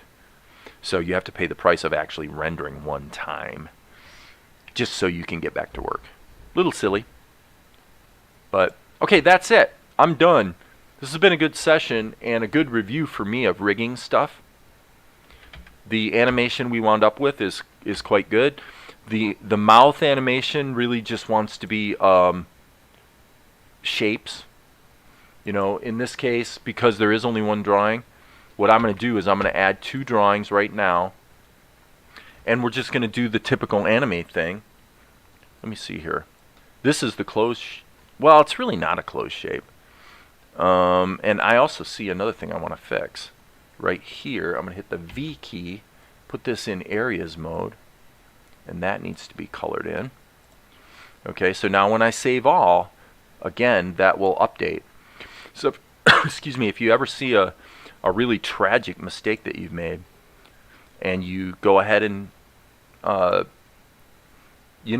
fix and save,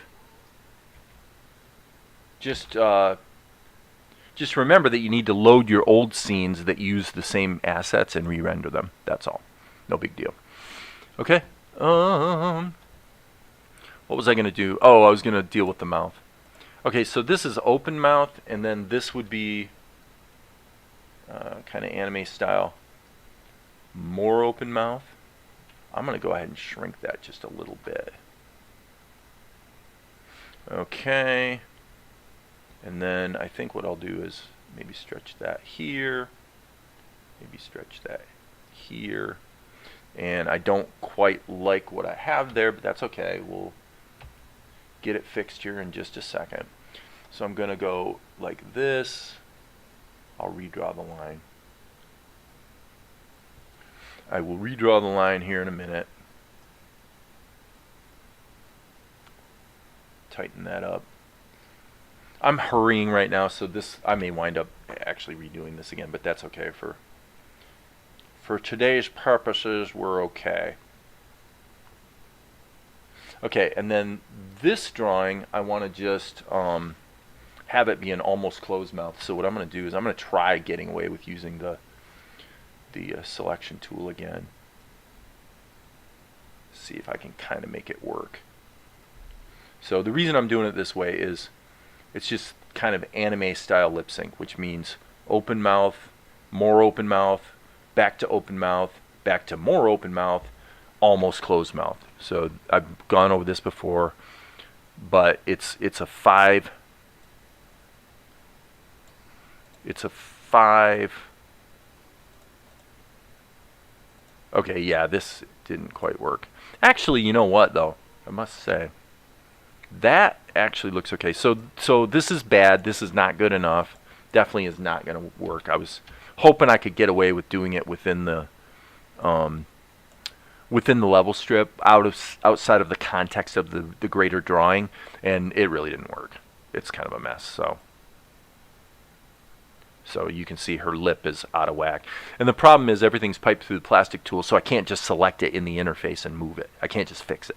I have to go into the schematic, uncouple everything from the plastic tool, and then fix it. And as you can see, again, just emphasize, we're 2 hours into it, and we're not even at the point where we can start animating, right?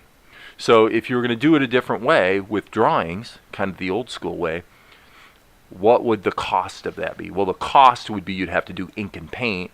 In this case, we'd still be using the plastic tool to bend her head, remember. We would. So that means, essentially, we would have drawn her once, and then I would have drawn her eyebrows, animating probably over 2 frames, and then the change in her eyes. So I can safely say, however long this took to draw, let's say this whole thing to sketch it and ink it and everything took half an hour. Okay? If I wasn't doing the rigging thing, this would have been a half an hour, and then I would have had less than 5 minutes into just redrawing the eyes and the eyebrows. And setting up the plastic tool to do just the head turn like that, takes 1 minute. So you're talking about a half an hour versus 2 hours. So then the question with rigging becomes, does setting up that rig definitely save me an hour and a half over a number of shots? And you know what? Over the course of the show, it very well might. It definitely might. So I'm going to go ahead and save this so that the changes to her eyes and mouth are saved, but then I'll have to reload it and kind of fix some things. And with that, I'm going to sign off, and who knows, I might be back on in the afternoon, but unfortunately I didn't really get too much done here on the show. Carliana Rigg, that's interesting to know. Her last name is not Rigg. Okay, rigs are more used doing if you're going to use the rig in lots of scenes throughout episodes, right? Yeah, so I would say this.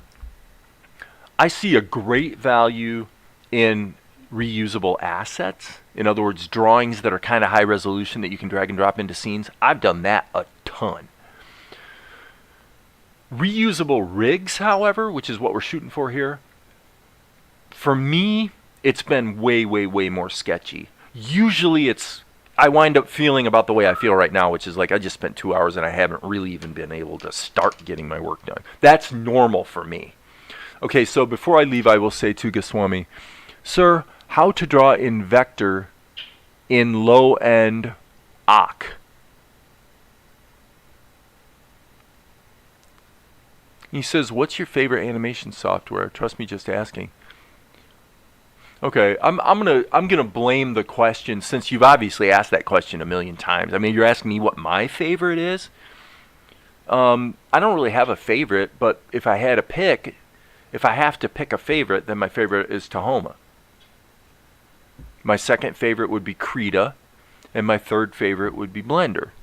But they each have their own purposes. So, you're asking how to draw in vector in low-end OC. And I have no idea what OC means. I don't know what OC means. I will give you this answer, though, Goswami. I will give you this answer. If you're dealing with a low-end computer, this is what I would do. You're going to use vectors, and you're having performance issues, right? So you hit the B key, and you draw this vector, and there it is. Okay. Actually, let me do that again. I want to show you something here real quick, and then I'm gonna sign off. Okay. Okay. There's a line with vectors. Now, if I use the polyline tool, and I go like this, watch this. Okay, now watch this. Now I hit the C key. Watch.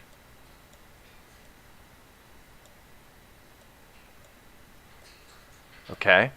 This shape has 1, 2, 3, 4, 5 nodes. This shape has like 60. That's the difference. So if you're going to do vectors in Tahoma, and I think you are, because I think that's what you're liking to do, I strongly recommend do your pencil testing with a smart raster level. If you're going to ink with vectors, go ahead and ink in simple form like this, and you'll quickly learn how to do it. So like if I was inking Carliana, let me just show you this way. If I was inking Carliana, okay, why is that not going transparent? That's kind of weird. Can't seem to get it to go transparent right now, and I'm not going to fight with it, so forget that.